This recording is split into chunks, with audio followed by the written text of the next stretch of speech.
And now, we return to the purveyors of real estate knowledge, your Real Estate Chalk Talk.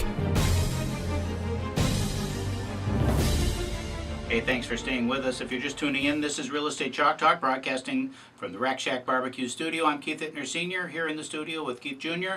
You can reach us at 612-627-8000. Kelvin's in the chair as well, and his direct dial number is 651-231-2500 for the great mortgage rate.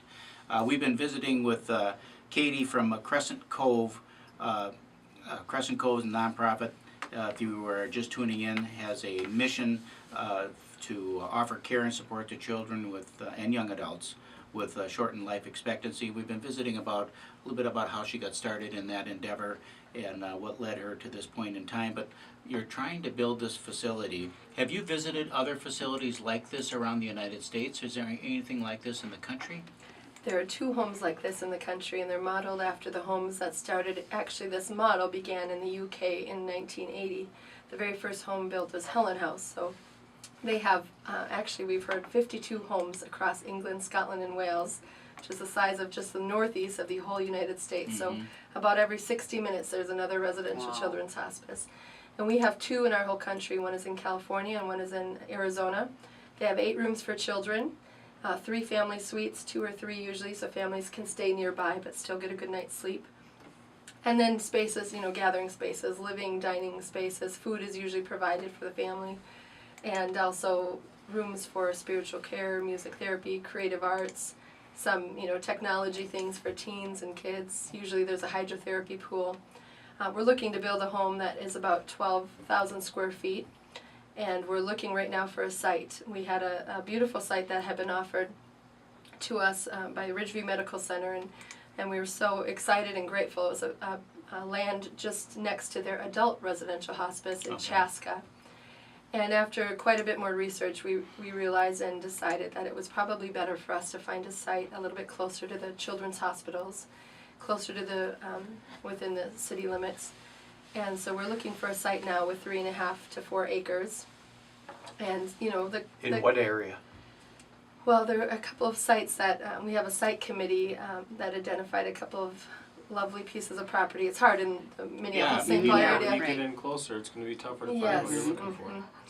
That's absolutely right, and exactly what we're finding. So it may be that we go out to the first ring suburbs again, and that's kind of where we started initially, and then that land was offered in Chaska, so we're kind of back to that drawing board within a handful of miles radius from the major children's hospitals.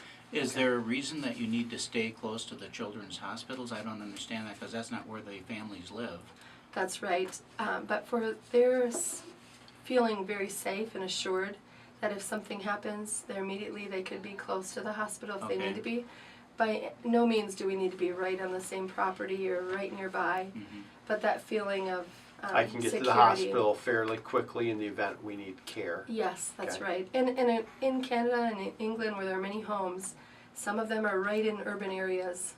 Ryan House in Phoenix, Arizona is right in downtown Phoenix, whereas George Mark in California is about 45 minutes out of San Francisco. And in England and Canada too, there are homes that are in more rural areas and communities. Tell us a little bit about your fundraising, how you're doing that. I know the car raffle just wrapped up, so talk about that, and then what things you have for fundraising for this project. Yes, we have a huge effort in fundraising because there's no reimbursement available right now to fund the support and care for the kids and or the building of the home. So raising money to build the home, we usually send out each year an annual appeal. We have a major event that's coming up. It's our Home Plate Gala. It's on Saturday, January 30th at the Marriott Northwest, and you can register on our website at crescentcove.org. And that's part of our Harmon Killebrew Hospice Home for Kids Fund. So we've been grateful to have the support and involvement of the Killebrews. After Harmon passed, his widow and wife, Nita, has been very involved and passionate about this mission and as part of his legacy. The Olivas, the Morrises, the Molitors, we just have been blessed by their involvement and bringing more awareness to the need and the mission. We just finished, as you mentioned, a car raffle. A car was donated anonymously by a very generous car dealership not far from here. And a Chevy Cruze And the winner of that was a man from Woodbury who That's gave awesome. his car to his son, who just returned as a veteran from Kosovo.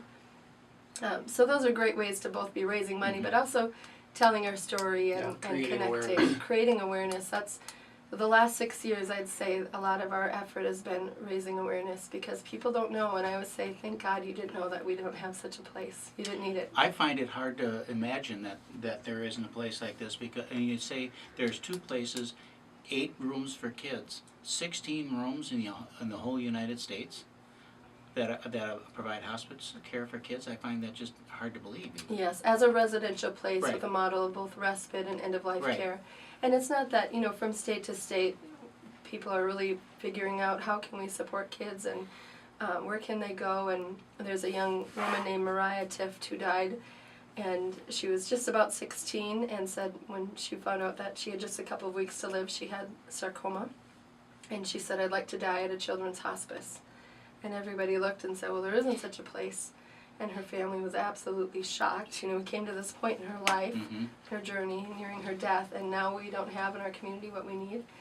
And they called every adult hospice, because people often say, well, just send them to the adult hospice homes. And that's not, for many reasons, an option that's really available. There was a place that welcomed Mariah, thankfully, and that was wonderful. But in most cases, they say, we just serve people over 18. The care for a child is very different than the care for an adult. The family dynamics are very different. The dosages, the diagnosis itself. Kids don't die of Parkinson's typically, or Alzheimer's, dementia. Cancers, the neurological, neurodegenerative disorders are unique to children and young adults compared to adults. Are there grants and stuff that you can apply for to get the funding? Because I got to believe that the research that you've done, that you can start to show the need of this, would prompt, a need for a grant or something like that. Yes, we have been actually, we have received generous support from the Harvard Broadcasting Foundation, Okay. the Richard M. Schultz Family Foundation, a number of the Mdewakanton Sioux community. And I'm sorry to not list and name all of them, because there are a number of them that have provided support for what we're doing now for kids and families, ongoing operations to raise the money to build the home, and that we anticipate and hope will only continue to grow. And sometimes it's about building the relationship and building credibility, and that's why we're wanting to be supporting families a little bit more now while we work to build the home, and not just be waiting to raise the money to build the home. Yeah, absolutely. Can I just talk a little bit about that? I just want to speak to what you're doing now. We've got in the studio Brisket, the world famous therapy dog, is in the studio, and Say hi, Brisket. Look at her. Sheila has Isn't gone she through cute? the interview process with her, and Sheila is on her heart to do hospice care. So talk And a that little was a bit. challenge. God was on my heart to take her and do kids hospice, and I just thought it was going to be so easy, to just find somebody and go, and it's been tough, and I've asked and asked and asked, and 3 people actually gave me Crescent Cove, and so that's how I had gotten to you guys, and so we're excited to volunteer, And we're grateful. and I don't know what other volunteer people you have, but you have the massage, right? So we're talk excited about to have pet the therapy. Yes, we have families receive massage therapy for both the child and the parents. It's just as important for the parents and other Sure. siblings. Music therapists who are visiting. Some chaplains and folks providing meditation or spiritual care support. We have many volunteers who are delivering meals to families. Just whatever we can do to Right. ease the stress and the challenges on a day-to-day basis. So your goal is to build a facility, and you've been working on it for 6 years, fundraising. How much money do you need to accomplish or reach your goal? Describe, if you would, the facility itself, the grounds, and that type of a thing, so people can get a kind of a visual in their mind about what that is, and how close are you? We need about $10 million to both build and operate for 2 years. So our campaign includes 2 years of operations because there's no reimbursement in order for us to be successful. There's no reimbursement, but there is reimbursement through Medicare. Medicaid for the Medicaid nursing hospice okay, portion. but so not for your medications. portion. Right, not for the room and board of staying at a place like this. So in an adult situation, an adult is accessing the hospice Medicare benefit on hospice. and they might choose then to be at a residential adult hospice while they're dying. There's a room and board fee to stay there.